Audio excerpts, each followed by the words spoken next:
Ассаламу алейкум, дорогие зрители! Вы смотрите программу «Новости недели» на канале «Казахстан Уйгурлары». С вами ведущий блока новостей Дусмухамед Динас и Мамед Диас.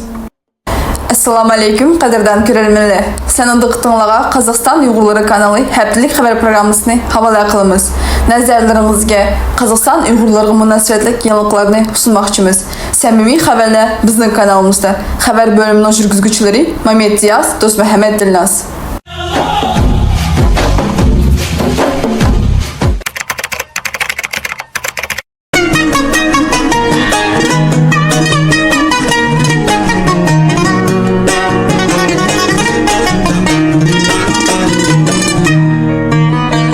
Бүгін Халықара театр күнінде Кудусгы Жемияров намындагы Жумһуриятlik Дәүләт академиялык уйгыр музыкалык комедия театрында чоң сәхнә булды.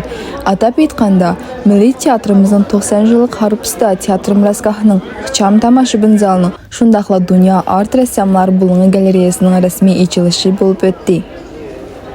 Дәсләп тәбрик сөзгә чыккан театрның пешкадам сәнгатькарлары, Қазақстанның хезмәт күрсәткән артистлары Хангүл Мәхбирова, Қазақстанның хезмәт күрсәткән Әрбаби Аламҗан Исаев, кырындаш милләтлеге вокалеттан келген мехманнар Мухтар Әвезов намындагы Казак милли драма театрының мудири, Қазақстанның хезмәт күрсәткән Әрбаби Эркин Жуасбек, Жүргенов намындагы Казак милли сәнгать академиясының пешкадам устазы профессор Аман Кулбаев бүгенге оештырылган сәхнә белән уйгыр театр коллективын сәмими тәбрикләде.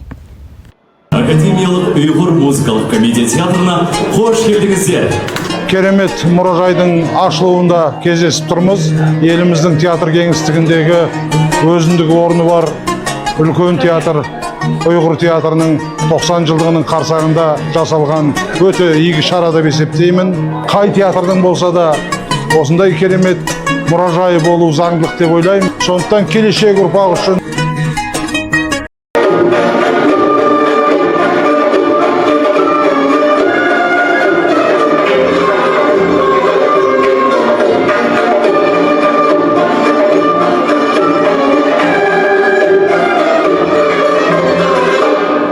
Бүгін өте керемет қуанышты күн.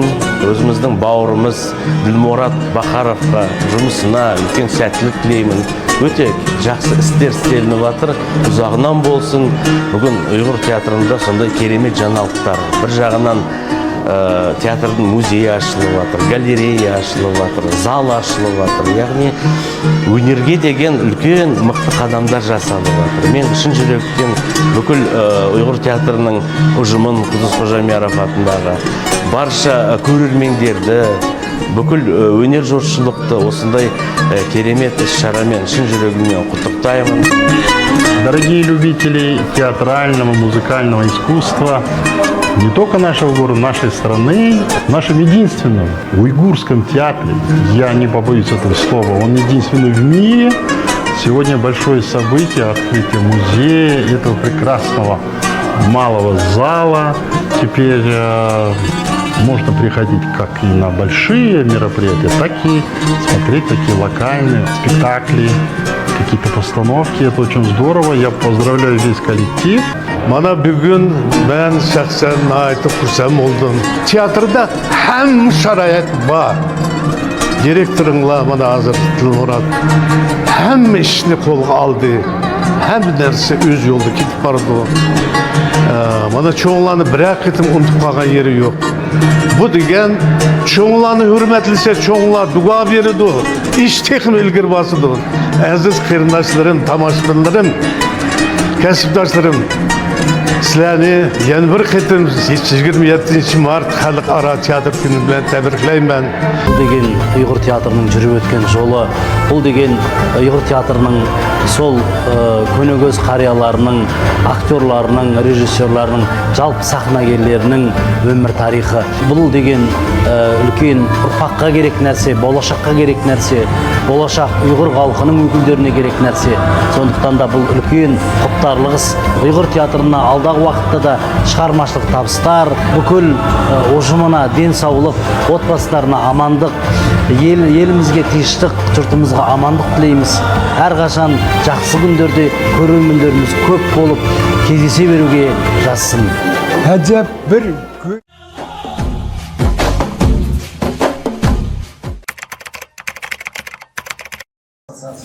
23 марта 2024 года в городском доме дружбы состоялся круглый стол под названием «Память в наших сердцах», посвященный нашему земляку, видному общественному деятелю Рузахуну Тургуанжану Эмировичу, организованный Бастандыкским уйгурским этнокультурным центром города Алматы. В рамках круглого стола на кладбище микрорайона Дастык прошел обряд чтения Корана и возложения цветов к могиле Тургуанжана Эмировича. Цель данного мероприятия была почтить память наших земляков, которые проводили огромную работу в области культурно-просветительской деятельности, а также внесших большой вклад в дело развития общественного согласия, распространения и использования культурных и духовных ценностей. В первой части мероприятия вниманию участников был представлен 10-минутный фильм-интервью с Тургуанжаном Рузахуновым, снятым при жизни. Он доходил до уровня ЦК КПСС. Круглый стол собрал на одной площадке известных ученых, общественных деятелей и представителей творческой интеллигенции. В собрании и критиковал члена ревизионной комиссии ЦК КПСС. И сами подумайте, какое надо иметь мужество, какой ум, какую выдержку, чтобы принципиально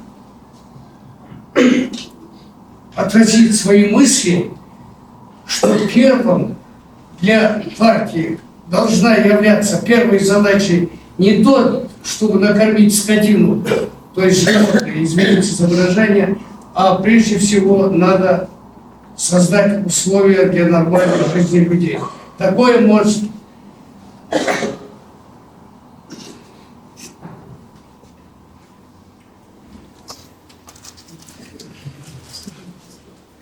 В ходе мероприятия руководителям РУЭКЦ и ГУЭКЦ, Союза Жигитбищи города Алматы и интернет-портал Допалайф, Дунья Арт, издательский дом «Мир» и представителя Уйгурского этнокультурного центра Подвиловского района прозвучали слова уважения и признания заслуг Тургуанжана Эмировича как государственного и общественного деятеля, наставника и патриота своей страны. Коллеги и соратники подчеркнули его вклад в развитие Казахстана, поддержку науки и инноваций, общественного и культурного развития. Тәләт яхшы мисал келтірді мұшы накала білән әрқанақ паранла бұл дей бұл башқы балла білән ішіл саңлам бұл накаланың қызна овар еге шәрәк беді қандақла шәрәк есәлі деген гәплән бұл. Я вот считаю, что действительно правильно, что в такие дни, когда весь наш народ чествует достижения свои за год, мы чествуем тех людей, кто заслужил это своим трудом, своим отношением. В завершении круглого стола супруга покойного Авагуль Садыковна от имени семьи и близких поблагодарила организаторов мероприятия, принявших участие в мероприятии, пожелав мира и спокойствия. Мудрый общественный деятель, достойный уважения, почтения и всенародной любви. Таким навсегда останется в нашей памяти Тургуанжан Рузахунов. Uyuştursam düzenli köprülen proyektlarda layıklarda bulunmuyor. Demek Tuğan Akam'ın işi ayaklaşmadı, biz yaşta olmuştuğunu damlaştırmadınız. Cumhuriyet Medeni Merkezi Nurmança'dan tartip Ahmetcan Sajanov Reis, Birinci Mağun Reis Turg'unjon Ruzahunov ben mağun bo'lgan, şu anda tartip bizni uzak ishlab kelgan edi.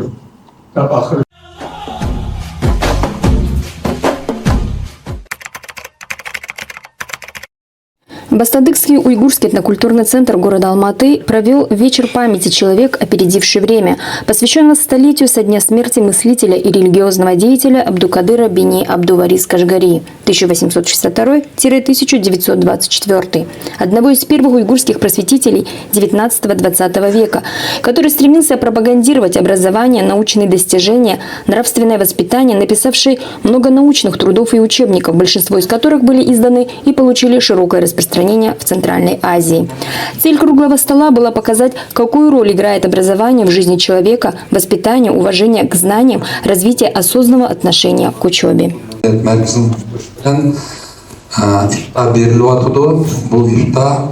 Абдукадыр Дамулламның 100 жылдық вапат болушыға берішланған.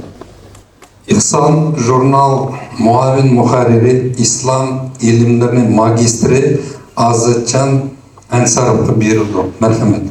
Абдукадыр Дамуллам сүйкатышы вапат болғандан кейін біз біліміз Dünya alımları risale ediyor. Teziye ildim. Mekke'den, Hicaz'dan köplegen alımlar teziye bildigen.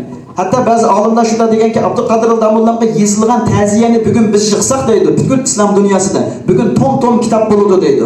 Şunanın şu kaygıları. Abdülkadir Damullam öz hayatında 20'den oşuk kitap yazgan. İbadat-ül İslamiye bolsun, Akaid-ül Daruriye bolsun, Miftahul Adab min Kalamil Arab bolsun. Köplegen kitaplarını yazgan ve köplegen kitaplarını Arapçada Uygurca tercüme kılgan. Sözümde ben en ahırda şu Abdülkadir Damullam'nınki Miftahul Arab, Miftahul Adab min Fahmil Kalamil Arab degan kitabı var. Yani Miftahul Adab, şiirinin edepleri, Araplarının sözüdür degan kitabını ilingan. Şiirini sizlerge hem Arapça hem Uygurca sözlep begim keldim, şunda sözümü ayakştırmam. Ma vahhaballahu li imrin hibatan ahsanu min aqlihi ve min adabihi huma cemalul fata fa in faqada fa faqduhu lil hayati ecmalu bih.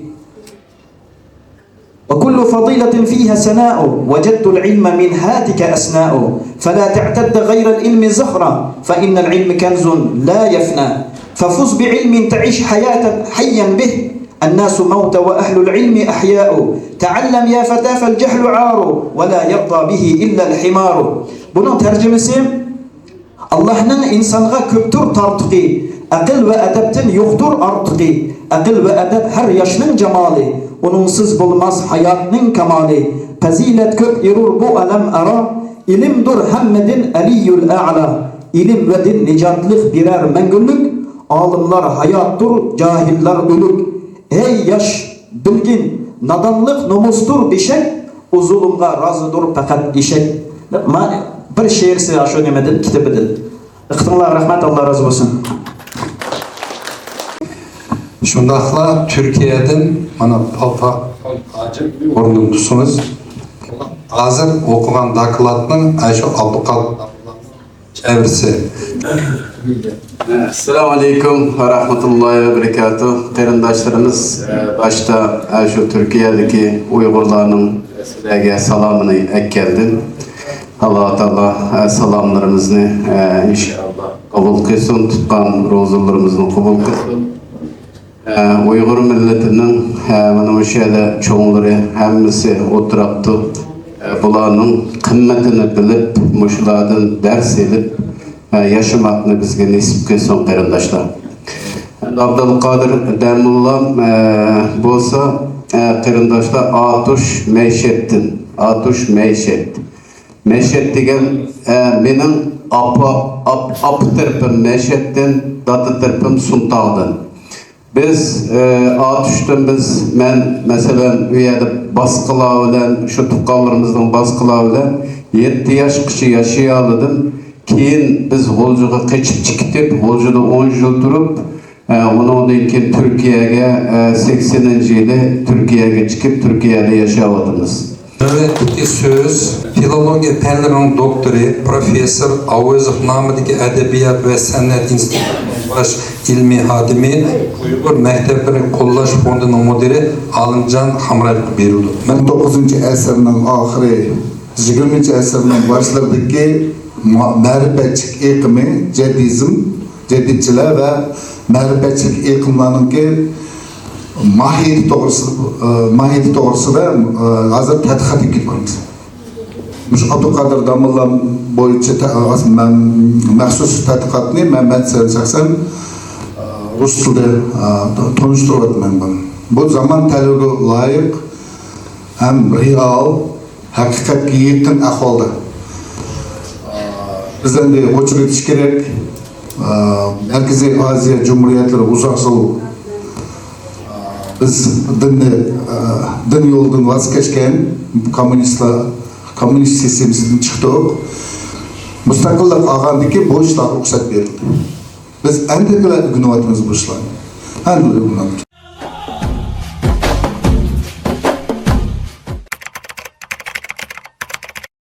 Bizning davlat bu yili burun ko'rilmagan tabiiy afat bilan yuz ko'rishdi. Suv apati va suv toshqinlari natijasida minglagan vatandoshlarimiz ziyon tortdi. Bu kunlarda butkul davlat bo'yicha suv apatidan ziyon tortganlarga yordam yig'ish punktlari ochildi. Hamma shaharlarda yordam yig'ish ishlari davom qilinmoqda. Almutada Uyg'ur Cumhuriyetlik madaniyat markazi, shaharlik madaniyat markazi va shundaqla Uyg'ur yoshlar ittifoqi ziyon tortgan vatandoshlarga gumanitar yordam yig'ish va yetkazish ishlarini uyushtirdi. Almutiliklar ma'lumot vositalarida yordam yig'ish haqidagi uchur paydo bo'lganda darrov qo'l uchini so'zishga boshladi. Yig'ilgan narsalar orasida asosan kiyim-kechak, oziq-tulik, gigiyena vositalari va oyoq kiyim, buzilmaydigan oziq-tuliklar o'rin egallaydi. Mana Yakupcan, mana Abdursulkanlarımız geldi. Салам алейкум всем. Вот мы приехали в пункт гуманитарной помощи. Пункт приема гуманитарной помощи для пострадавших. Городской это культурный центр Бастандыкского района. Привез гуманитарную помощь. Наши вот представители Закир, Дияр, Алымджанака. Все наши ребята, кто чем смог, тем помогают пострадавшим. Тут вода. Ana bizniki mana aerodrom malisligi Mirvanada hozir kelgan. Ular тоже помощь akeldi. Shunday помощь. Гуманитарная помощь пострадавшимся. Вот это aerodrom malisligi ko'p rahmat, Alloh rozi bo'lsin. Hadi. Almuta viloyatidagi yezlardan beparvo bo'lgan kishilarimiz ziyon tortganlarga gumanitar yordam yig'moqda.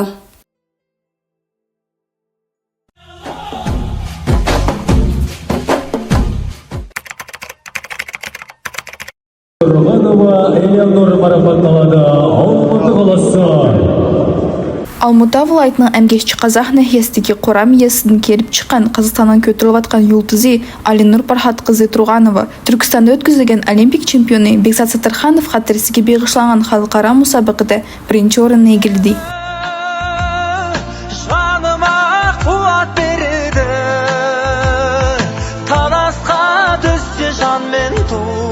Жан емес маған керегі, көк тудың желбірегені. Assalomu alaykum, hurmatli qarindoshlar. Ayningiz muborak bo'lsin. Meni tabriklarga ko'p rahmat, umidimni aqlayman.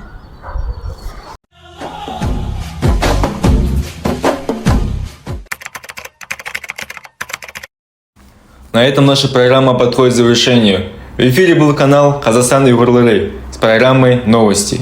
Здесь делают честные новости. Bizning programmamiz mushnu bilan tamam. Efirda bo'lgan Qozog'iston Uyg'urlari kanali xabarlar programmasi. Samimiy xabarlar bizning kanalimizda.